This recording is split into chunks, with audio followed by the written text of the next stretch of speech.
নমস্কার বন্ধুরা, আমার চ্যানেলে আপনাদের স্বাগত জানাই। আজকে আমি আপনাদের বানিয়ে দেখাবো ক্যারামেল পুডিং। প্রথমে আমি গ্যাসের মধ্যে একটা কড়া বসিয়েছিলাম। কড়ার মধ্যে 2 চামচ চিনি দিয়ে দিলাম। দিয়ে আমি ওটাকে নেড়ে নেড়ে ক্যারামেল তৈরি করে নেব।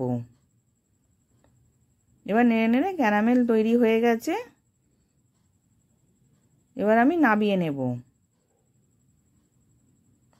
এবার নামিয়ে ঠান্ডা করে একটা কাঁচের বাটির মধ্যে ঢেলে নিলাম। এবার এদিকে একটা বাটির মধ্যে আমি 2 চামচ কাস্টার্ড পাউডার নিয়ে নিলাম। এবার ওর মধ্যে দুধ দিয়ে গুলে নিচ্ছি।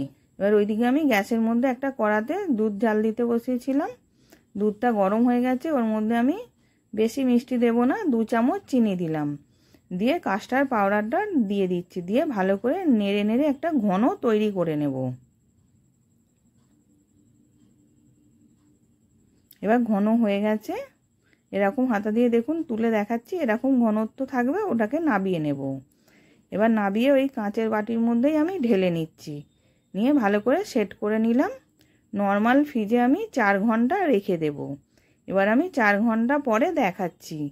এবার 4 ঘন্টা পর বার করে এবার আমি সাইড দিয়ে ছুরি দিয়ে কেটে নিচ্ছি, যাতে ভালোভাবে পড়ে যায় উল্টে দিলে।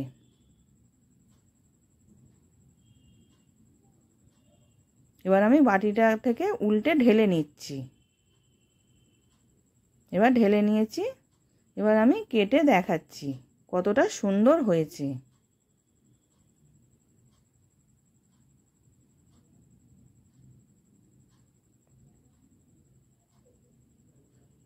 আশা করছি ভিডিওটা ভালো লেগেছে। আমি হাজির হব আর এক নতুন রেসিপির সাথে।